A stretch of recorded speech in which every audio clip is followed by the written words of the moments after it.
All right, you guys ready? All right. I thought it was a good day today. Continuing to work situations. Preparing for Sunday night. I thought our guys, popped around with a good spirit and a good purpose. Still some things that we're trying to throw every look possible at them. So it is, it's a lot. You run into that in game one. You really don't know what to expect, especially with offensively, facing a new coordinator, new personnel. Same thing defensively, new quarterback, some new guys up front. But we know that the challenge is for us is to make sure that we execute, that we can go out there and perform to the best of our ability, and then we're going to have to be able to adapt and adjust. So we've thrown a lot at them. I think they're handling it well. Last real heavy lifting for the week. Tomorrow will be toned down, and then we're going to prepare ourselves with our Friday and Saturday prep. So definitely excited about what's ahead and where our guys are at. You work a lot of team situations in the IPF. Is there more urgency in there? Is the music louder? Does it create something? We just change it up. There's dual purposes of it, and we get good time outside. For weather purpose and space purpose, and then obviously we work inside for a couple of different factors of what we try to get accomplished. Saturday probably going to be the time you'll tell the team or announce your quarterbacks, whoever wins it, or now? I mean, we're going to continue to go through the process. I mean, it'll be revealed on who runs out on the field. 7:44 there on Sunday night. But like I said, at the beginning of this, guys will know, and we're excited about the quarterback room, the opportunity that's ahead for us, and those guys have competed really well, and excited about what we've seen. Do you ever, at this point, feel like you've gotten everything, all the eyes out there? I mean, it's still work that has to be done. Tomorrow will be important. Continuing to show a couple other variations of looks. Game-ending situations, which we've hit, throughout camp. I mean, I think we've addressed every situation, but there's just the constant reminders. I mean, I think I've told you guys before, there's situations that I've hit as a coach for the last 9 years that we've never had an opportunity to run in a game, but you want to make sure that you're always prepared and there's confidence in the calls, in offense, defense, special teams, that they're prepared for the moment, because then you have to go execute it. And so that's that'll be a big part of the as we wrap up, here to the end, and also talking the emotional piece of it. And that was a big focus for me today, was to try to get these guys uncomfortable in certain situations to see where they went to, because there's going to be plays come Sunday night where it's not going to look good for us, and that's going to happen in every game. But how you respond after that situation is going to indicate what the final result will be. And so that's something that we've really worked hard on, and we're still growing. And it's going to be an unbelievable atmosphere Sunday night, and we've got to maintain our composure. We've got to focus on the play that's ahead. But I like the way that our guys are working to respond. Specifically, how did the guys do handling uncomfortable or handling things that were thrown at them today?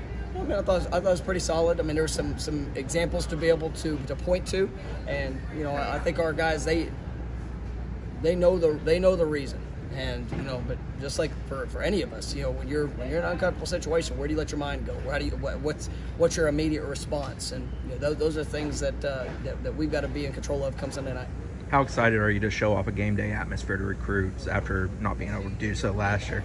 I'm excited to experience myself. Recruits will be great. The country's going to be great. Everybody's good. All eyes will be on Tallahassee.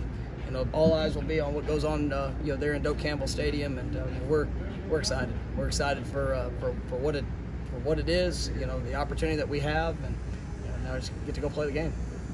So having quarterbacks that have somewhat similar skill sets in terms of you can run what you want to run, whoever. Yeah, I mean that's the versatility of the guys is really it's impressive, and it's an impressive group. And when things are not always how you draw it up, or just that go according to plan, you got guys that can adapt and adjust in the situation. It's big, and we have that in all of our quarterbacks, and so it's been fun to watch them grow in their confidence. I think throughout the entire camp, there were guys that were available some days, unavailable some days, for whatever the reasons, and for them to be able to jump back in and just to be able to adapt to some of the new installation and what we've been doing, I think it really helps. So I like that room a lot, and I like the guys we have in it and the work that they put in. McKenzie's ability to adjust passing angles and manipulate people. How you McKenzie's not the biggest guy in the world, but you see, the reason he's had such success throughout his career, because he can make things happen. He can obviously change all angles of how he throws the football. He's really good at finding passing windows, and I think you see that with all those guys. I mean, Jordan is something that he's continued to grow and been able to do a really nice job of. Chuba, same. So that's what I like about that room, is that it doesn't always have to be just how you draw it up on a board. They're able to adapt and improvise and make things happen. There's no guarantee they were all going to get along, but the fact that they have been getting along and pushing each other, is that a testament to who they are as guys, or what you guys? It is, and I also think it's part of the culture that we have too. And I think back to when I was at Arizona State as an offensive coordinator, we had a very similar situation. We had two young guys that at the time were competing for the starting job. At the time, Taylor Kelly ended up winning the job. He goes on to be the school's all-time yardage leader. But the guy behind him was a sophomore, and he could have transferred, could have went anywhere he wanted. Actually graduated after sophomore year and would have had 2 years eligibility. But he just continued to invest, continued to grow. And when his opportunity showed up, a guy by the name of Mike Norvell, he went in and he had three starts in his junior year and threw for 1,500 yards. The next year he was a starting quarterback and threw for over 4,000. So I mean, it's you always prepare for the moment. You never know when that moment's going to be. We want everybody to be healthy. We want everybody to go out there and play at a very high level. But the competition always continues. And when you have guys that uplift each other, support each other, I mean, you see them grow together.